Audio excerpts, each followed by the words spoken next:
बिस्मिल्लाहिर्रहमानिर्रहीम। अस्सलामुअलैकुम वरहमतुल्लाहि वबरकातुहू।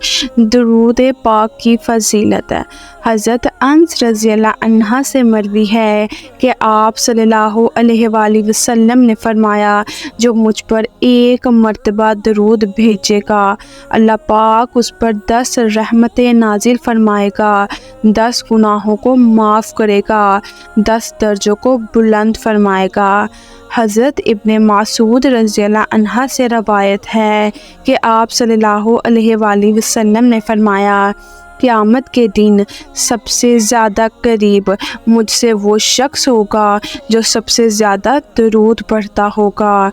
हज़रत जाबिर रज़ियल्लाहु अन्हा से मरवी है कि जो शख्स हर दिन मुझ पर 100 मरतबा दरूद पढ़ेगा, उसकी 100 ज़रूरतें पूरी होंगी। 70 आखिरत से मुतल्लिक, 30 दुनिया से मुतल्लिक होंगी। सुबहान अल्लाह। हज़रत अबू हुरैरा से रवायत है कि आप सल्लल्लाहु अलैहि वसल्लम ने फरमाया, जो मुझ पर जुमे के दिन असर की नमाज के बाद अपनी जगह से उठने से पहले ये दुरूद पढ़ेगा तो उसके 80 साल के गुनाह माफ़ होंगे। 80 साल की इबादत का सवाब लिखा जाएगा। और वो दरूद क्या है? अल्लाहुम्मा सल्ली अला मुहम्मदिन नबिय्यिल उम्मी व अला आलिहि व सल्लम तस्लीमा। इसके फ़ायदे क्या हैं? दरूद पाक की बड़ी फजीलत है, बेशुमार दीनी और दुनियावी फ़ायदों बरक़ात का बाइस है। हर दिन सुबह शाम 110 मरतबा या कम अज़ कम 10 मरतबा मामूल बनाया जाए। इसी तरह और भी दूसरे ज़िक्र व अज़कार, तस्बीह व तिलावत का रोज़ाना मामूल बना लिया जाए, उसमें सुस्ती ना की जाए। जिस तरह दुनियावी काम करते हैं, उसी तरह जन्नत के इन अमाल के लिए भी वक्त निकालें कि कल मरने के बाद राहत व आराम की ज़िंदगी मिलेगी। हर वक्त ज़बान को इन विर्द से तर रखें। कभी दुरूद पढ़ लिया, कभी इस्तग़फ़ार कर लिया, तो कभी तस्बीह कर ली, ताकि कल जन्नत के मज़े और राहत की ज़िंदगी मुयस्सर हो सके। अल्लाह पाक हम सबको जन्नत के अमाल की तौफ़ीक़ अता फ़रमाए। दुरूद पाक की दीनी दुनियावी फ़ायदे बरक़ात को जानने के लिए अल्लाह से दुआ है कि अल्लाह जो है हमें सिरात मुस्तकीम के रास्ते पर चलाए और हमें इतनी तौफ़ीक़ दे कि हम जो है आप सल्लल्लाहु अलैहि वसल्लम पर दरूद भेजा करें, क्योंकि अल्लाह ताला ने जो भी विर्द अज़कार बताए हैं उनका बहुत ज़्यादा अजर व सवाब है। हमें भी जो है ये दुनिया में रह कर इन अजर व सवाब को हासिल करना है और हमें इस बात को कभी भी भूलना नहीं चाहिए कि हमने इस दुनिया से कूच कर जाना है। ये हमारी दुनिया की ज़िंदगी वक्ती है, आखिरत में हमारा ज़्यादा टाइम है। अगर आज हम दुनिया के कामों के साथ साथ अपनी आखिरत को भी समेट लें, अपनी आखिरत की भी तैयारी कर लें, तो ये हमारे हक़ में बेहतर है। बहुत सी मुश्किलात से, बहुत सी तंगियों से हम बच जाएंगे अगर हम अपनी आखिरत का भी सोच लेंगे, क्योंकि दुनिया में हमारा छोटा सा काम किया हुआ आखिरत में हमारे लिए बहुत ही बड़े अजर व सवाब का बाइस बनेगा।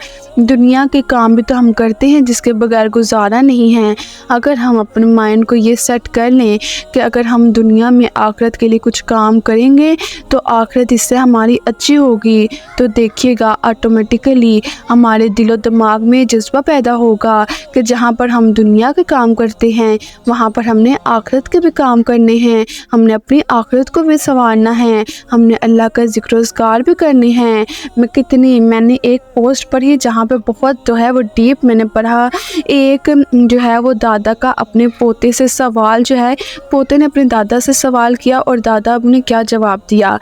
देखिए, दादा जो पोता है उसने अपने दादा से पूछा, दादा अबू जब आप छोटे होते थे तब ना मोबाइल था, ना इंटरनेट था, ना यानी कि इस तरह की सहूलियात मुयस्सर थी, ना पंखे, ना एसी, کوئی چیز بھی میسر نہیں تھی تو آپ زندگی کیسے گزارتے تھے؟ تو انہوں نے کیا کہا تھا؟ انہوں نے کہا جس طرح آج آپ موبائل کے بغیر، اے سی کے بغیر، گاڑیوں کے بغیر آتے جاتے نہیں ہو کہیں باہر، ان چیزوں کے بغیر آپ کو گزارا نہیں ہے، ہم لوگ بھی جو ہے گزارا اسی طرح کرتے تھے، بس فرق کیا ہے، آپ لوگوں کو ان آسائشوں کی لت لگی اور ہمارے پاس جو ہے ہماری دنیاوی زندگی کے لیے کوئی سامان نہیں تھا، لیکن ہمارے پاس جو ہمارا قرآن پاک تھا، ہمارا دین تھا، شرم و حیات تھی۔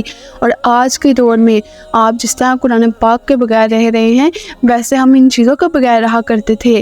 تو اگر یہ ہم ڈیپ میسیج دیکھیں تو کتنا ڈیپ میسیج جو ہے، یہ ایک پوتے نے اپنے دادا جی سے سوال کیا اور دادا جی نے کتنا ڈیپ اس کا جواب دیا کہ پہلے کے دور میں اگر یہ چیزیں نہیں تھی تو اس میں شرم و حیا باقی تھی، قرآن مجید کھولتا تھا، دین کے جو ہے وہ کاموں کو کیا جاتا تھا، اور زیادہ تر کام جو ہیں وہ دین کے حدود میں رہ کے کیے جاتے تھے۔ اب جو ہے کیا ہوتا ہے، دین سے دوری بہت زیادہ ہو گئی ہے اور دنیاوی کاموں کو بہت زیادہ اہمیت دی جا رہی ہے۔ تو ہم نے کیا کرنا ہے، اگر ہمارا ٹھیک ہے دنیا کے بغیر گزارا نہیں ہے، لیکن دین اور دنیا دونوں کو ساتھ لے کر چلنا چاہیے، تاکہ ہماری دنیا کے ساتھ ساتھ جو ہے ہماری آخرت بھی سنور جائے۔ دنیاوی زندگی عارضی ہے اور آخرت کی زندگی مستقل ہے۔ ابھی ہمارے پاس ٹائم ہے، ابھی ہم اپنے لیے بہت کچھ سیکیور کر سکتے ہیں۔ اگر ہم یہ سوچتے ہیں نا کہ ہمارے بچے ہیں ابھی چھوٹے ہیں تو ہمیں ان کے بڑے ہونے کے لیے ہمیں کچھ سیکیور کرنا چاہیے، تو آپ اس چیز کو بھی دیکھیں کہ ہمیں اپنی آخرت کے لیے بھی کچھ سیکیور کرنا ہے، تاکہ ہماری وہاں کی زندگی بھی جو ہے ہمارے لیے آسانیاں پیدا کرے، اور ہم جو ہے اللہ کے زیادہ اگر ہم نہیں کر سکتے نا تو چھوٹے سے چھوٹے کاموں کی طرف ہم رجوع کریں، تو اللہ نے ان چھوٹے کاموں میں بڑی زیادہ نیکیاں رکھی ہیں۔ چھوٹے سے کاموں سے شروع کریں، انشاءاللہ بڑے کاموں تک جو ہے وہ اللہ کے ذات ہمیں پہنچانے والی ہے۔